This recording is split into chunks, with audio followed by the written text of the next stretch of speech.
kami dari kelompok Indonesia Party. Nah, kami akan memenuhi beberapa tugas video sejarah mengenai organisasi Indonesia Party. Sebelum itu, kami akan memperkenalkan dahulu. Perkenalkan, nama saya Zahira Perjeja dari kelas 11-1. Saya Dinda Zazia dari kelas 11-1. Saya Dian Hakim dari 11-1. Saya Gali Pratama dari 11-1. Dan saya Fauzan Kapin dari 11-1. Nah, tanpa lama-lama lagi, kami akan menjelaskan mengenai organisasi Indonesia Party. Bye-bye!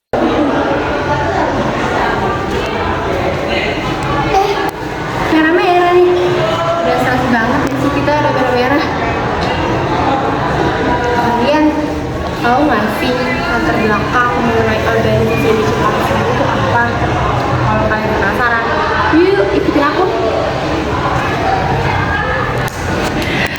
Nah, jadi untuk latar belakangnya sendiri ya teman-teman, tadi sudah organisasi Indonesia Party yang usianya sangat pendek. Tetapi anggaran dasarnya dijadikan sebagai anggaran organisasi politik pertama di Indonesia. Indonesia Party didirikan oleh Dr. Ernest Frankos Dewasekar alias Gabudi di Bandung pada tanggal 25 Desember 1912.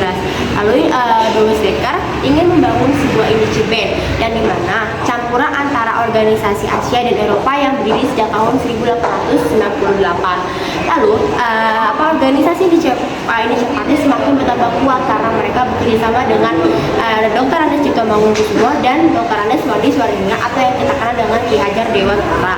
Lalu ketiga tokoh ini yang kita kenal dengan sebutan Tiga Serangkai. Nah, orang pertama yang tahu tokoh-tokoh Indonesia Party bakal mendapatkan 50.000. Ayo kita cari. Mas, tahu tokoh-tokoh Indonesia Party siapa, Mas? Nggak tahu, Mas. Nah, jadi tokoh-tokoh Indonesia Party itu dikenal dengan Tiga Serangkai. Tiga serangkai apa tuh? Jadi maksudnya Tiga Serangkai itu ada tiga tokoh yang memiliki peran penting dalam Indonesia Party ini. Yang pertama itu adalah Ernest Dewasekar yang berasal dari Belanda, yang kedua adalah Ki Hajar Dewantara, yang ketiga adalah Dr. Cipto Mangunkusumo. Jadi Indonesia Party ini tuh didirikan pada tanggal 25 Desember 1912. Nah, tidak sampai 1 tahun itu mereka pun diasingkan oleh pasukan Belanda. Dewasekar lebih Belanda. Ya kan Belanda ya, kenapa dia dukung Indonesia? Karena pas kecil itu Ernest Dewasekar tuh bekerja sama bapaknya tuh di perusahaan kopi dan gula. Di Ernest kecil pun ngelihat bapaknya tuh diperlakukan layaknya budak tuh pas di perusahaannya, di kerja paksa lah, di ini.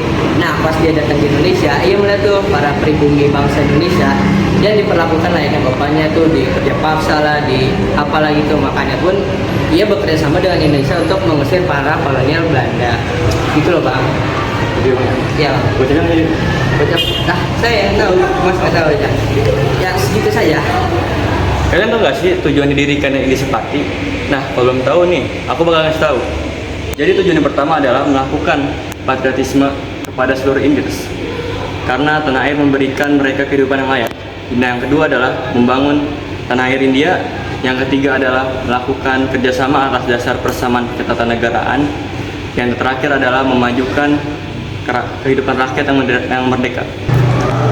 Sifat Indonesia Party adalah dari paradigma pertama, penolakan terhadap kolonialisme. Indonesia Party itu menolak sebuah kolaborasi dengan pemerintah Belanda yang dianggap sebagai penindas. Kedua, mendorong nasionalisme. Organisasi ini mendorong semangat nasionalisme di kalangan rakyat Indonesia tanpa bergantung pada bantuan dari kolonial. Mereka mengedepankan identitas bangsa. Nah, contoh dari sifat kooperatif dari Indonesia Party sendiri yaitu adalah ketika Indonesia Party menggerak protes dan menyuarakan melakukan diskriminasi rasial tanpa mencari dukungan dari pemerintah kolonial yang menunjukkan komitmen mereka berjuang secara mandiri. Nah, kalian penasaran gak sih atas bubarnya Indonesia Party? Pada RM Suwardi Suryaningrat menuliskan artikel yang bernada sarkastis berjudul I Still Am Nederlander Was, atau yang bisa kita kenal andaikan aku seorang Belanda. Nah, akibat dari tuntutan tersebut, RM Suwardi Suryaningrat pun ditangkap. Menyusul sarkasme dari Dr. Cipto Mangunkusumo yang dimuat dalam The Express pada tanggal 26 Juli 1913 diberi judul Craft of Heroes yang berisi tentang kekhawatiran, kekuatan, dan ketakutan. Dr. Cipto pun ditangkap. Pada Douwes Dekker mengkritik artikel pada The Express pada tanggal 5 Agustus 1913 yang berjudul On the Helden, yaitu Tijipto Mangkue Koesomo and Suwewardi Suwerdadingrat pada pahlawan kita. Nah, kecaman-kecaman yang menentang pemerintah Belanda mengakibatkan ketiga tokoh Indische Party tersebut ditangkap lalu diasingkan ke Belanda pada tanggal 1913. Halo guys, mungkin itu aja video dari kami dari kelompok Indische Party.